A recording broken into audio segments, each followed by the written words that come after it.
Well, we're back from the break. It's Smart Men's Business. I'm Andrew Barigi, and this is Smart Men's Business. We are definitely discussing matters to do with the non-alignment movement. And of course, still away from that, before we get in there, still to remind you that you can catch us on our social media handles. That is at Smart24TV, that's on Twitter, Smart24TV Official, that's on Facebook, Smart24TV Live, that's on YouTube, where you can actually be able to stream us at any part of the globe that you will be at. And for those that are obsessed with gadgets, we have the Google Play Store for you. Go download the Smart Digital application. Here you'll be able to stream Smart24 TV, NBS Radio, and Smart FM at the same time. And also accompanied with GOTV channel 320 and the DSTV channel 372. Now heading straight into these discussions. This morning I'm joined with Keegan Van Keegan. Yeah. Regan Van Keegan. Wow. Sounds like you're from Netherlands. No, I'm from Uganda. Yeah. Yes. And he's a pastor. Yes. He's an entrepreneur. He's an investment advisor at the same time. Well, we see the non-alignment movement is here. Yes. And there are quite lots of opportunities. Yes. Last week I had some people here and we were talking about musical tourism. Still in tourism. So literally it exposed me to understand that when they talk about tourism, it's not about seeing animals. Yes. That's one of the things. It's bigger than that. And when you talk about tourism, you talk about the potential of each nation for visitors to come in and see different and various things. And so there's been one thing, and this is in line with the NAM Summit and all the visitors coming into this country, is that there is a lot more than you work, more than the wildlife, more than the animals, more than the gorillas. There's something that we have as a nation. We have a heritage. And first of all, that's a spiritual heritage. That you see the reason why many Ugandans are vibrant, why many Ugandans are smiling, why with all the things that are going on, which I don't want our visitors to know, that there is something behind that smile every day. There's something behind that heart that is willing to welcome the visitors. And that springs from the spirit. It springs from the cultural nature of the people. And that's the spiritual heritage of this nation, that this nation from time immemorial has harnessed spiritual gifts, has harnessed people, what we call the spirituals. And this is one thing that this nation needs to take advantage of in this NAM conference. Because first of all, when you look at world over, this is not a new phenomenon. I can cite an example like India. India earns close to 60% of its tourism revenues from spiritual tourism. In 2023, just last year, Narendra Modi, the president of India, the Prime Minister, was conducting yoga at the UN headquarters. Even in 2018, at the World Economic Forum. In Davos, in Switzerland, there were 2 sessions each day for yoga. And he's been at the forefront of promoting yoga as one of the key things that India can benefit from, or that India can offer to the whole world. And so even as Uganda, we have a deep spiritual heritage that we can pass on to the rest of the world, and people can take advantage of it. And that one can be both current and past heritage. Because in the past, we have what you'd call the Uganda Matters. We have a huge history. Actually, some of them were canonized by the Vatican. They are saints, Saint Kalori Ruanga, Saint what. And that's a huge history. And that's a huge story that the nation can sell, that visitors can throng at those shrines, because they were constructed using taxpayers' money. And a lot of money was sunk into that project. So it's not just about 3rd July. It's even about the whole package, that every visitor comes to Uganda needs to know that these are people who died for their religion, who died for Christ, who died for what they believed in as the gateway into eternity. And even, And also, it's twofold, as I've told you. Even in the current frame or state of affairs, we have great men of God. We have the prophet to the nations, Prophet Elvis Imboni. We have many men of God. Pastor Robert Kayanja. We have people like Tom Mugelwa, and these are people impacting lives. And people are flying in from Tanzania, from Zaire, from Congo. Yes, I've called it Zaire, but from different nations. To come and tap into these spiritual gifts. And if the nation awakens to the different gifts they have, now, first of all, it will help in the classification process. They will be able to classify which one is at which level, which one is doing what. And actually, the nation will, first of all, take advantage of those spiritual gifts. On top of taking advantage of those spiritual gifts, then they will be able to promote and sell them globally. Because you see, if you do not harness something and package it properly, you will not gain out of it. I can give an example of our gorillas. We have more gorillas than Rwanda. Yes. But Rwanda has... more to, when it comes to tourism, yes. Actually. Oh, it's on another level. Yes, because they've marketed the gorillas very well. You find it on the Arsenal shirt. I saw even on Bayern Munich. Bayern Munich. Yes. So you realize that now for them they've understood, harnessed this, and yet people don't know that actually we have more gorillas than Rwanda. And they are benefiting out of it. So we could even be having here spiritual gifts, very high level spiritual gifts that the nation is not paying attention to, and the people at probably Uganda Tourism Board or Uganda Wildlife. Okay, not Wildlife, but the Ministry of Tourism, Wildlife and Antiquities. These are things, because even all the Uganda matters could also fall in the antiquities and into the heritage basically of the nation and the background of why Uganda is the most friendly nation. Do you know that we are one of the most friendly nations in the world? In Uganda, you can meet somebody, strike a conversation, build a relationship in just one encounter, and that person will not even forget you. In other nations, a person cannot meet you, they cannot greet you. It's because there is an atmosphere hovering that does not allow that interaction to happen, that does not allow those interpersonal relations to happen. And this is something that the nation has. It's a unique gift. It's a peculiar gift.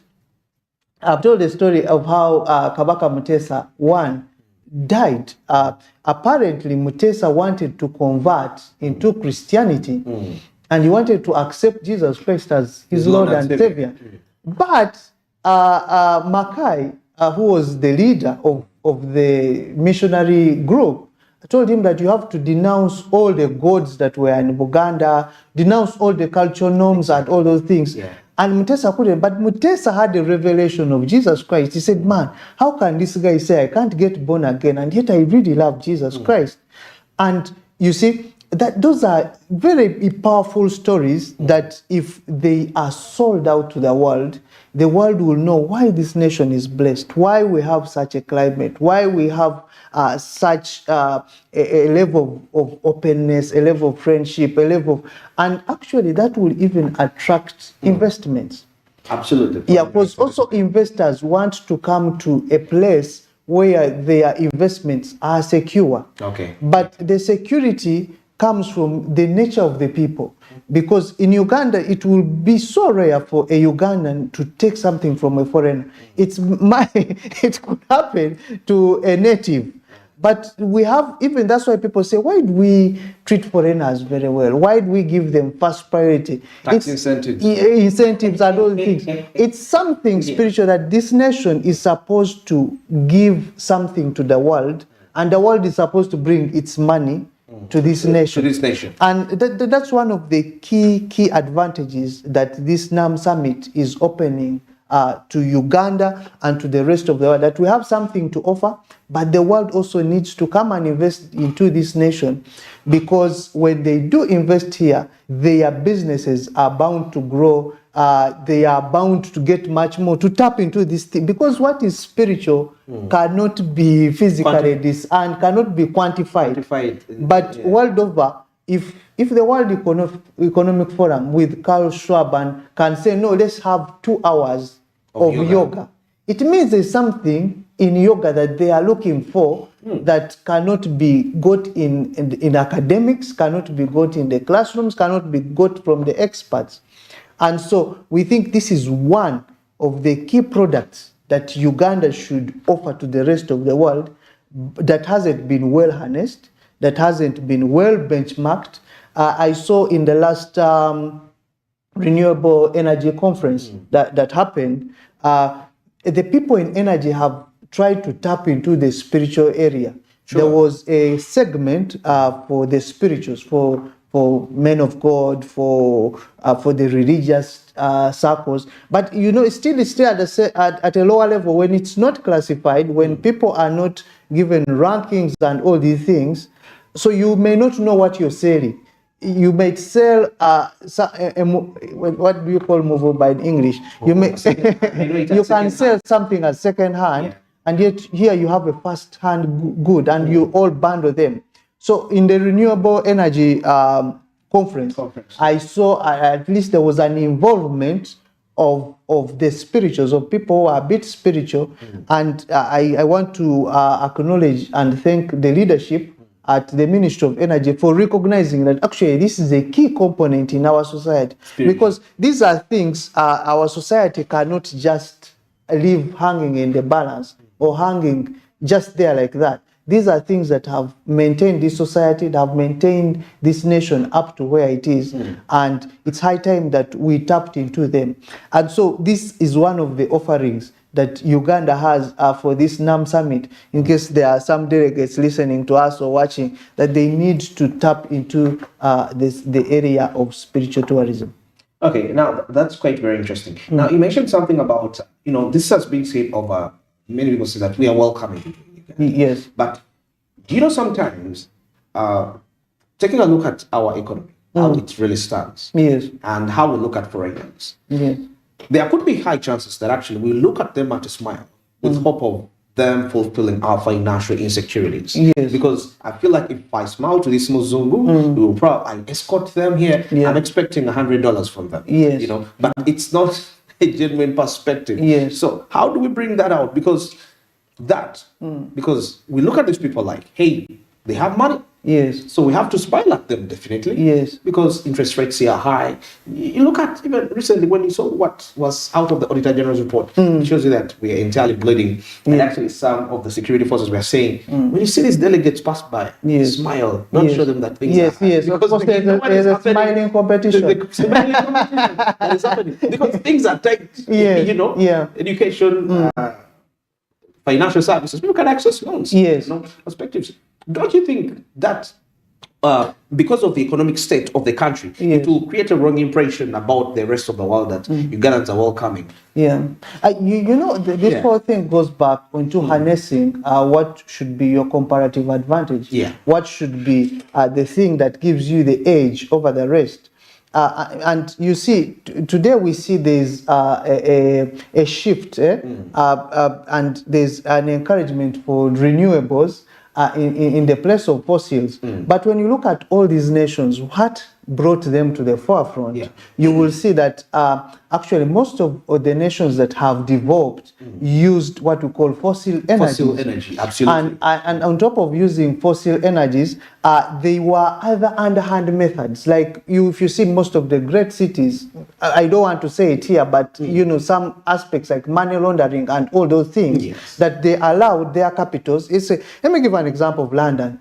You could bring any amount of dirty money to London or to Hong Kong. Okay. And that money is the one that developed the economies. The economies of those countries. Okay. But when it comes to Africa, we are given a wrong infrastructure, economic infrastructure, which cannot operate in this day and age. You're telling me that you're telling me that I cannot develop my natural resources. And you're saying that I cannot develop, let's say, my oil, and because of climate change.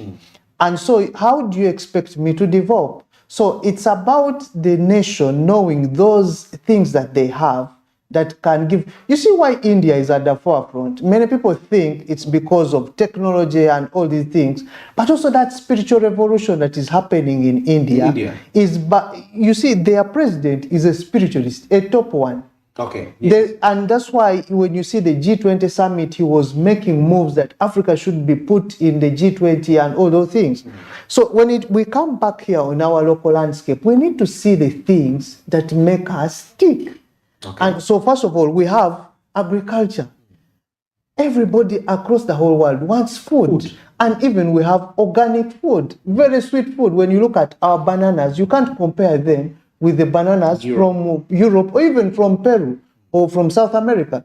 Our bananas are authentic, they are sweet. If you put them anywhere across the world, they will be sold. You look at our coffee. We have the best coffee. It's so nice. It's about looking at what is our comparative advantage, looking at those things that we have that make us unique. When you look at food, let's say, the world is going through, by the way, an incoming food crisis. It is still at the lower stages. But as you watch, there's food shortages going on. And that's why even things are skyrocketing, the prices. It's all related to food. Yeah. If we could, let's say, focus on feeding the nations. I can give an example of Zambia and Zimbabwe, how Zimbabwe has gotten out of their economic situation. Zimbabwe has surplus food for up to 2027. It's because they said, no, this is something we can do. This is something every Zimbabwean can do. Now, the same thing applies to Uganda. There are things we have, but even tourism, if we could market just our parks, what we have, even spiritual sites, we wouldn't need anybody, because there are countries that really survive just on tourism. When you see Rwanda, it's tourism. When you say Switzerland, it's just tourism. But we are so blessed. We have oil, we have agriculture, we have tourism, we have a lot of things that we can offer if we can put more effort into them, if we can invest into them, and also the attraction of foreign direct investments. We are looking for FDIs for the wrong places. From the wrong places? Yes, and even for the wrong places. Industrial development. If industrial development was in agriculture, agribusiness, it will be fine.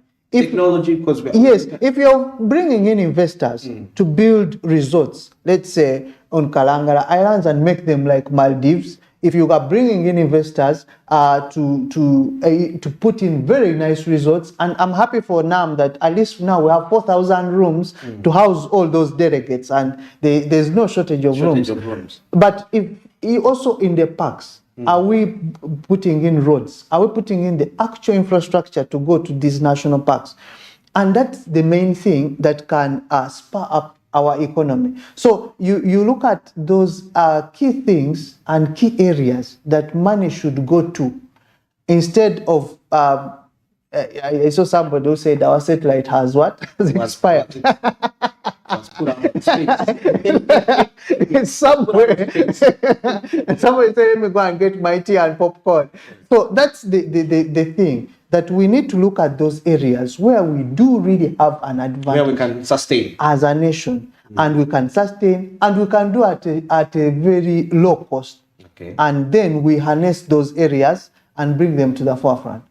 Wow. So we went into satellites. Warranted 24. It sounded like a nice development, by the way. It sounded like a nice development. Yeah. But sustain is being able to, can we be competitive in that space? Yeah. In terms of, away from that still, it brings me back to the government aspires to sign business contracts worth $1 billion.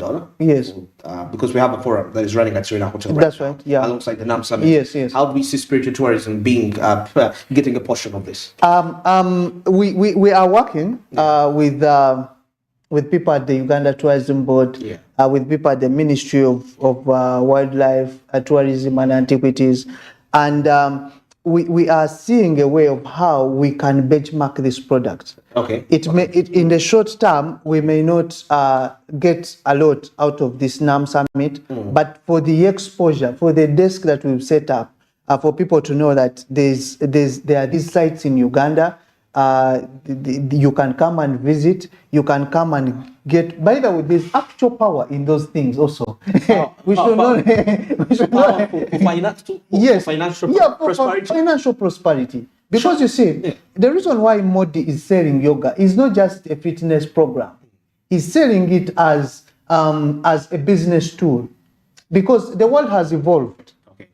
When you see what put Apple at the forefront, was that Apple had particular gurus that were behind the success of that company. Actually, I had a story of the owner of Twitter, the former owner, not Elon Musk, Jack Dorsey. Yes. He used to travel for 6 months Yes. to India. Yes. To meditate for 6 months. Yes. To meditate on this company. Yes. To prosper. Yes, that's right. I can connect the dots. Yeah, these are potent weapons, and they can be harnessed, they can be used. So let nobody lie to you that actually it's just only the economics in the boardroom. There is a lot that goes on behind the scenes beyond what we see on the surface. And so business leaders fly into India every year. Serious business leaders from Silicon Valley. They go, they go to India. They spend there months. The hotels are making money, first of all. The tour and travel people are making money. The motor vehicle companies are making money. They are paying power bills when they are there. They are buying food, Indian food from Indian supermarkets. Those 6 months when that man was there, he was renting in villas. He was having a blast there. They are going to clubs, whatever that is there, you see.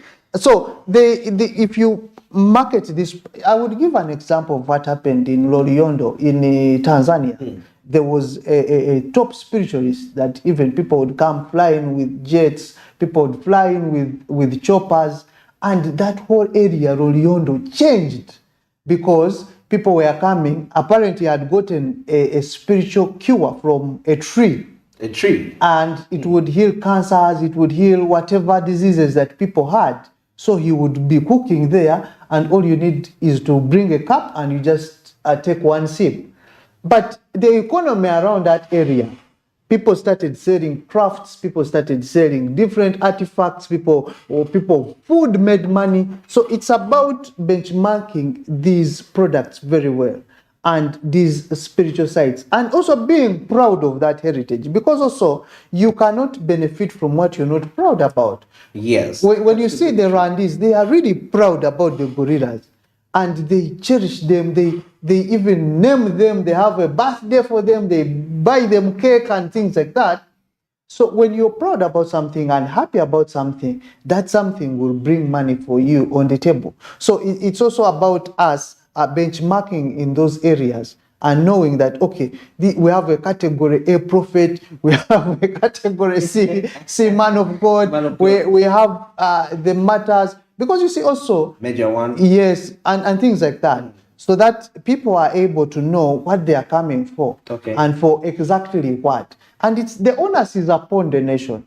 I know some nations even which have ministers of religious affairs, ministers of liturgy and things like that, that they are able to sell these products to the different people that come from all over the world.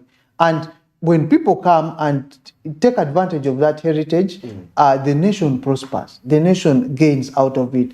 But also there's the element of leadership, of this spiritual background that we have, coming at the forefront of making decisions. For instance, when I was talking about this oil and the fossil fuels, the nation needs to now focus on, let's say, oil and gas as the way to drive the nation.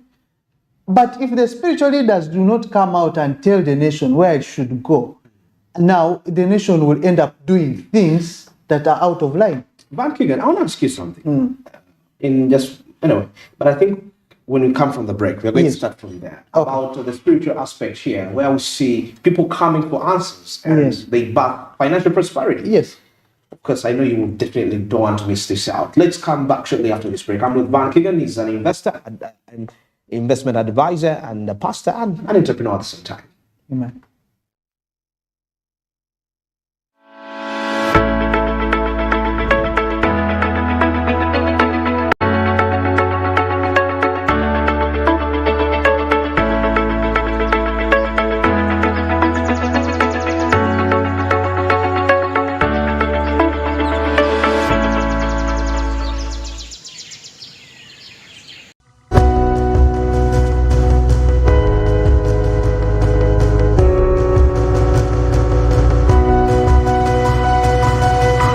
Smart 24, driving business. Luxury redefined at Seasand Hotel as you indulge in the splendor of elegant living fit for the royalty that you are. Step into comfort, pampering and blissful customer-centric service as you select from our range of comfy, exquisite living quarters furnished to meet with your royal preference. Surrounded by scenic beauty, our tropical setting allows you to escape the glamorous ordeal of city life. Our ambient green gardens will guide you to a place of revitalizing rest. The 3-star restaurant caters to your palate, serving your choice menu ranging from exotic cuisines to local delicacies. Our chefs will serve you full course meals for a truly out-of-this-world culinary experience. Our fully stocked bar to whet your throat, from renowned global brand whisks, brandies, gins, beers and wines to our locally celebrated beverages, you will not lack for any brewage. It's an all-new experience in the East at Seasand Hotel. So visit today at plot 15 to 19 Spire Road, Ginger, or contact us on +256 751 719 960 and +256 785 354 614 for reservations. Seasand Hotels, luxury redefined.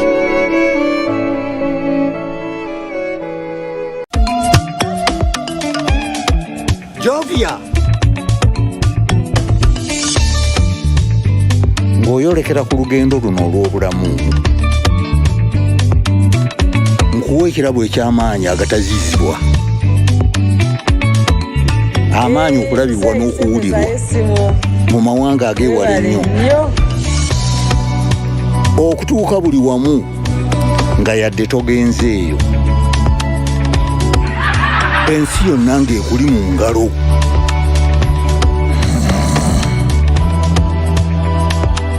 Okutambula mu biseera n'okumanya buli kimu ekirina okumanyibwa.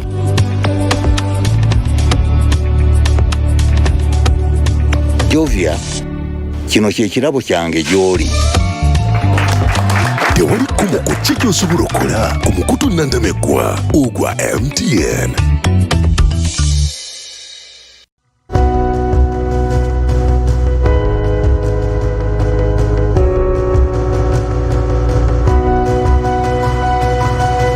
Smart 24, driving business.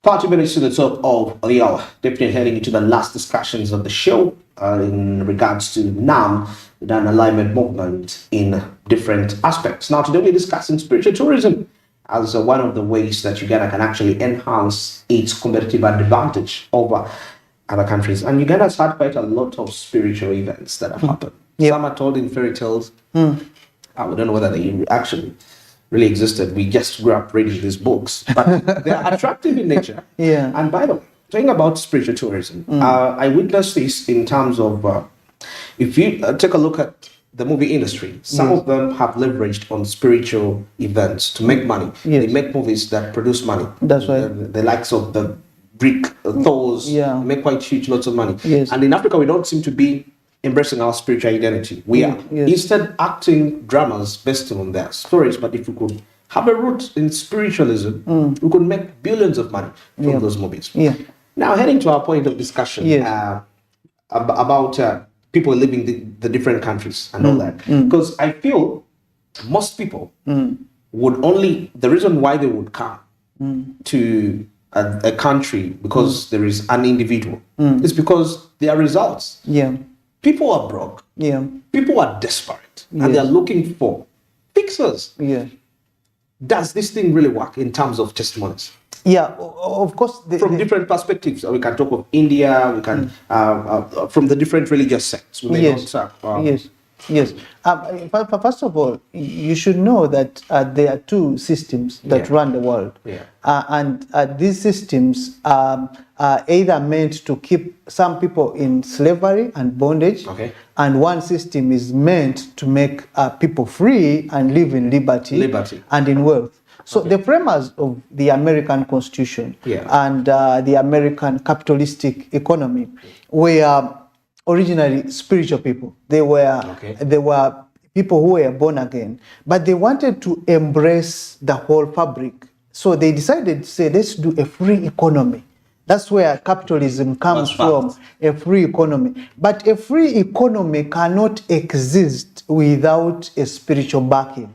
Okay. So that's why at the end of the day, the capitalism, at the end of the day, that's why you find in the Silicon Valley, guys have to either go to India to, get spiritual backing. Okay. That is going to enable, let's say, Apple to be on top. That's going to enable different entities in the Silicon Valley to be on top of tech. And so you will see that every system that has been created over time has always had a spiritual backing. Even here, when you look at the Buganda kingdom, the backing was, I'm reliably told, was from Sese Islands.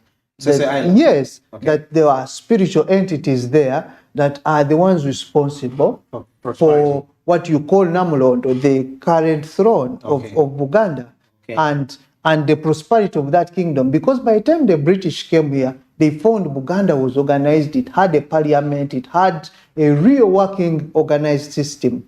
Meaning, what I'm saying is that all these systems are always there and they have spiritual backing. At the end of the day, you'll find that the masters that rule over the slaves will introduce religion. And let me tell you, religion is void of spirituality. There's a difference between religion and spirituality. Spirituality is a high-level power, high-level control of affairs. It's dominion. It's you're in charge. You're the one determining what is happening, and the people don't know why they are voting you. They are really liking your ideas. I don't know why they are voting you. But they don't know. Okay. Let me give you one simple example. During campaigns, and that will serve to help bring this matter at home and help somebody at home who is thinking that actually this is economics or that's running the nation or it's bad governance. There's a spirit behind. During campaigns, the people in business are witch doctors. Big business. All roads lead either to the witch doctors and to a few men of God, because the church lost its power. Most of the people who were so-called men of God have lost their heritage of knowing that actually they can determine things. So you will find during election time that huge money is not paid actually. When you hear the NRM saying that there's monetization of campaigns, it's not the money being given to the people. The money even being given to the witch doctors is in hundreds of millions. Okay. And these people go there, they get results. They are elected, they are in office. I will give you a simple example that happened, I think it was in 2016, when a full speaker of parliament went with cameras to a shrine to thank a witch doctor for having led her into speakership.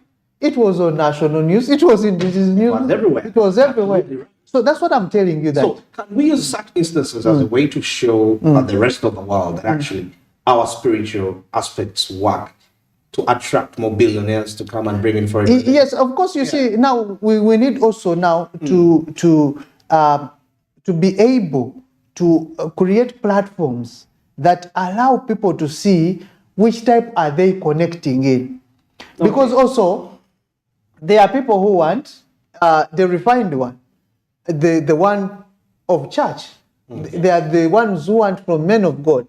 There are also others who want from the other sources. Cultural background. Yes. Yeah. So, but the main thing is to acknowledge that this thing is there, because first of all, it has been kept in the shadows, and yet it is the one that runs our society. Sometimes, even in our society, you see that somebody has fallen sick and you see people are doubting the medical diagnosis. They are saying there's something else. You see? And that means that these things are at the forefront, even in business. If we just went down to Chikubo, if a lady came to open her shop and found things in front of her shop, that day she will not open it, or she will call some pastor to pray the things off, meaning that our society is hugely a spiritual society, whether people like it or not. I agree. So if we're a spiritual society, it means that we have harnessed the thing, but we need now to push it as a product and monetize it and make money out of it. If let's say we have a great prophet like Prophet Elvis, who prophesied about Donald Trump, things happen. Who prophesied about all these guys, the Silicon Valley Bank. He prophesied the awards. Yes, or the awards. We need to sell that guy to the whole world and say, you know what? You come to this guy. He said Trump would win the election and Trump won. Okay. So you come and let this guy sort out your economy. Let this guy sort out your nation. These are the things we are telling UTB, that if we have these gifts, let's not just ignore them. Let's not just leave them in the background. Let's now acknowledge that these are actually treasures for the nation. These are things that the nation can sell, and they don't even need to run around with potholes and all these things. If you just sold this guy alone, you would just make a lot of money out of it. And other countries are harnessing. I've told you, Modi is now one of the top leaders on the global scene. But what is keeping him there is his spirituality. It is just yoga. Actually, now there's an international day on yoga. Oh, it's June what? Huh? You put it on the calendar.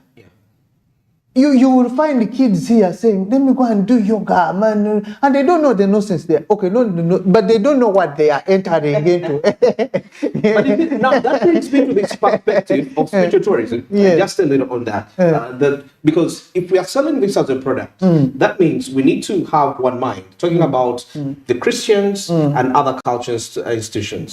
Because you find that, for example, we have in Michiana, a place called Tanda. It's a spiritual heritage. People go there, rich people go there. So they get financial results, they get testimonies and all these perspectives. But then we have the Uganda Matters, which is dominated by the Christians. So the church will say, no, we cannot push, because if we are to involve the spiritual aspect, it will involve consultation of leaders from different sects. So how are we going to have that one? Really has power, cannot say no to the display of this power. Okay. You understand? If you have power, you say, let us put stalls.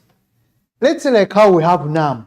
We should have said, now let's have a huge tent for spiritual tourism instead of the small desk they gave us. How will that do that? Now, in the tent, everybody will display what they have. Spiritual items? Yes. Spiritual arsenal, spiritual, like the way you see how they display weapons, nuclear, when you go to a military conference where they are displaying hardware and everything for different exhibitors across the world. They come and bring their, they say, first we have a grenade like this, we have a tank like this. So let everybody be allowed to display. And now let the nation allow that climate that, okay, let people display what they have. Now the greatest will consume the rest. Those are spiritual laws. And even people who come, who are interested in spiritual products, know what they want. So they will see and they say, no, I don't like that. That one is good, but there's this one, This one works faster. This one, you see, we allow an open playing field. We acknowledge that this is something a nation can sell. This is something other nations are selling. It's not something new. Other nations are selling these products. And now it's our turn to say, now, okay, let us bring out our best. Let's bring the best 10. We put them there. So when people come, you say, I want that one, I want this one, this one works for me. You see? Because you see, the people who search for spiritual products also know those things, they have a foundation. Okay. You do not wake up one day and you go to buy a MiG Or you don't wake up and let's go and buy fighter jets when you're starting a small rebellion. When you're starting, you look for AK-47. Yeah. So it depends on the level you are at. Okay. The people, if we have here in this nation, people who have, let's say, nuclear weapons in terms of spiritual. Okay. The people who are looking for nuclear weapons, if it's well marketed, they will come looking for those nuclears. Then the ones who have small AK-47, also the ones who want AK-47 will come for them. But what I'm saying is that let us acknowledge that there are these spiritual gifts in the nation, and they are a heritage to a nation. We need to honor them. We need to appreciate them. We need to put them at the forefront. We need to tell the whole world that actually we have these offerings. If you're interested, you come and pick some. Now, that's very interesting. Now, on that note, it brings me back to the aspect of sustainability. You know, because most of the people are more attached to individuals than institutions. Yes. Because institutions have their own weaknesses, but individuals are limitless. Yes. You know, and you find that, like you mentioned of a gentleman in Tanzania. Recently, I'm sorry to say this, I'm not going to go so deep into this. We had what happened in Nigeria, witnessed it, a certain prophet of God who passed on. Yeah. And recently, of course, there has been dramas about people trying to make his empire feel like it was more of economic basic. Anyway, I may not care about that that much. But what I'm trying to point out here is that how do we see sustainability of this spiritual gift? Because if it's on to one person and that one person dies away, and then it has never been to one person. It's transferable? The people who do study about spiritual heritage and their inheritances. So, if I may give an example, you see this Prophet Elvis that we have in Uganda. Yeah. He inherited what Elijah had. Prophet Elijah, the Bible. So actually, Prophet Elvis is now the Elijah Of this generation. of this generation. He's doing the very same things that Elijah could do. So the same happens, and even in the dark world, it's not just limited to the light. Even the people in the dark arts that we so-call dark arts, also it is inheritance. These things are inherited. You find a man operating like Jezebel, the way Jezebel used to operate. You find a man operating like Mukasa. So when you go and enter Lake Victoria Foire, you drown because because that entity didn't die. It's eternal. So it keeps. So the sustainability is simple. When you look at it in physical terms, you will not understand it. But when you understand it deeply, and our leaders understand these things because they participate in them, they really participate big time. Actually, they may be wondering, why are these guys talking about our secrets? Because you see, at the end of the day, these things are very sustainable, actually, more than the physical things. You look at Apple, still, Apple, even when Steve Jobs left, Steve Jobs is away. It's still working. It's still, an iPhone is still a huge commodity. Yeah. It's because the people who inherited after him were good enough, were strong enough. Also spiritualists. Also, they could have inherited the things he was doing in India. Whenever he would go away, whenever he had gurus in his office that used to maintain Apple at that level it is. And that's why we see Apple. By the way, when you look at the cultures of these companies, let's talk about, let's say, Google. Yeah. Google has an environment that once you enter into Google, you cannot, let me give a simple example. When you like premises. When you are an employee, For example, an employee cannot be held for his mistakes. It's the manager. It's something spiritual. Many people don't even know. Also, failure of a company is attributed to the top management. The top management, not the lower management. That's something spiritual. Many people don't know that's a spiritual practice. In the spirit, your spiritual father or your judge is responsible if you have an accident. Okay. You will be held accountable for the loss of your life. So when you enter Google like this, if you make a mistake, it's your boss who is. So actually in Google, you cannot write a report about the people you're supervising that they have failed. Those are spiritual cultures that are in the leading companies in the world that many people don't know. That, for instance, Google is highly spiritual. All the disciplines, if you look at their organizational structure, their culture, actually, it's very hard to be fired from Google, because firing is acknowledgement that the company has failed the employee. Okay. And these are cultures, they are down there, and these are top companies that run the world.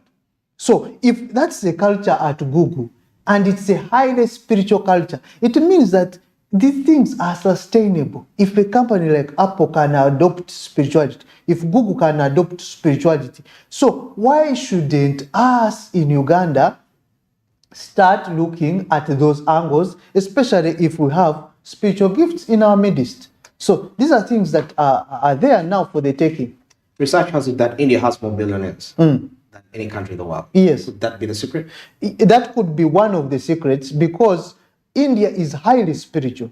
But also, why India has more billionaires is that they have taken the path of popularizing their spirituality.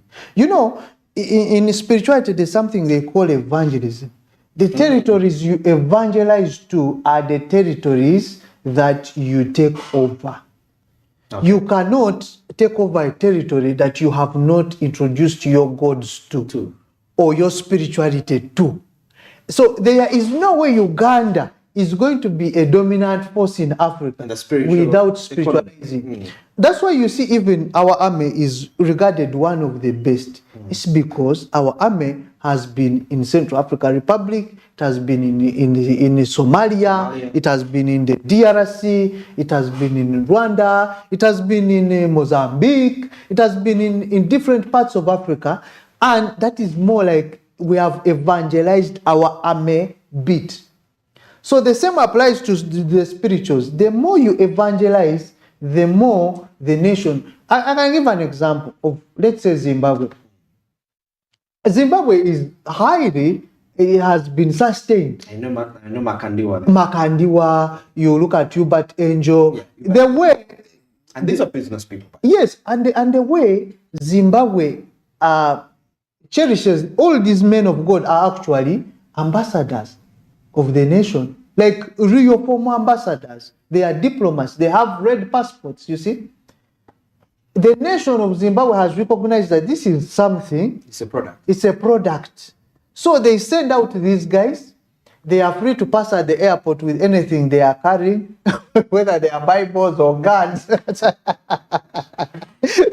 so you see, so Zimbabwe, many people thought after chasing away the whites that Zimbabwe would not stand, would become like Uganda in Amin's days. But Zimbabwe now is farming, is thriving. It's thriving. But you can look at that and trace it back to how they've handled and harnessed their spiritual strength. So the same applies to India. The reason why India has more billionaires is that wherever an Indian goes, they will talk about their gods. They will display them in their shops. They will display their gods everywhere. There will be no distinction that this Indian wants to join the Anglican Church. No. You will see that this Indian has a god somewhere. I used to work with Indians, my first jobs after campus. Yeah. And we were told that these people would take money and put it where, so that when they give it to us, it doesn't.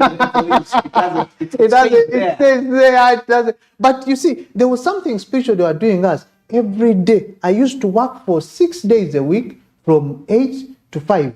And there's never a day I felt sick. There's never a day I missed work. Why? It's not because I was a prayerful guy. No. It's because I was so committed to working there. And if you trace it properly, they could have done something to me to come to work every day. You ask the people who work with Indians. They don't fall sick. I've had that scenario. They don't fall sick. They don't attend parties. And they are committed to their work. And people think it's the Indian work ethic. No, there's something more. We have here more black people or Ugandans or Africans who are very strict. But how come they are not as strict as that when it comes to their businesses? When it's because that the spiritual thing that the Indians have, they treasure it, they believe in it more than actually the economics. What goods do we have to display then for our country? Yes? What goods do we have to display? What goods we have? First of all, I don't want to call Just them like- gods. okay. I just want to talk about just the few spiritual heritage that we have. spiritual heritage. You can look at something like Uganda Matters. It's something so spiritual.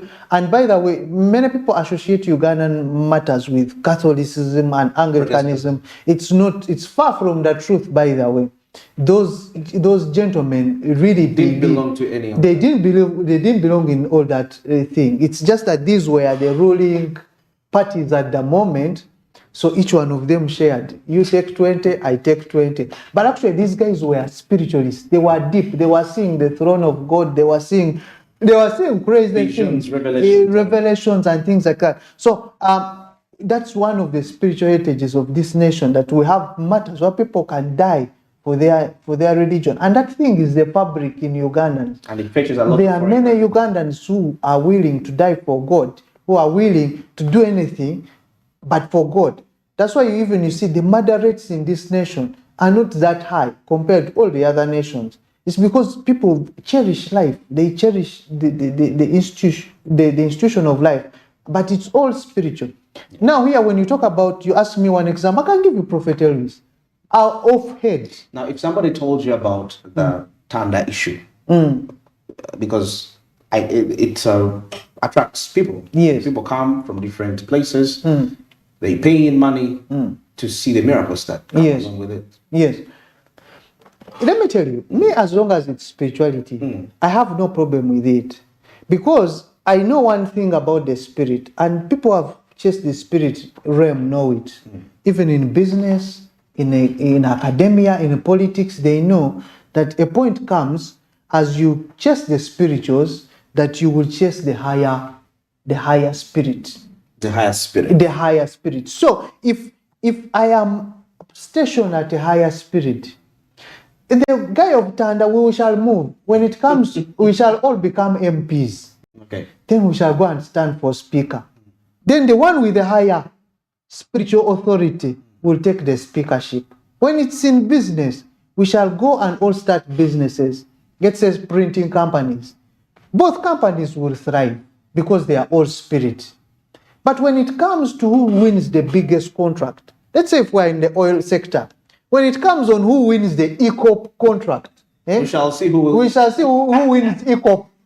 And that's the good thing with the spirit. It's a level playing ground. Level playing ground. So at the end of the day, the higher takes. But one thing we need to harness is that this is, I will give you an example as we try to conclude. There was a company called QuestNet which came here doing network marketing. They had products like a biodisc. You would put water and you drink and people are healed and things like that. These were products. They were well marketed. Where are they right now? They are not there. But what I'm saying is, that shows you the finesse of these financial, of these spiritual products, that they can be used everywhere. They are not limited to one sector. They can be used in insurance, in health, in politics, in every area. And the economy can prosper. And the economies will prosper. Because India is an example. India now, everyone wants to talk to India. Russia wants to talk to India. China wants to talk to India. USA wants to talk to India.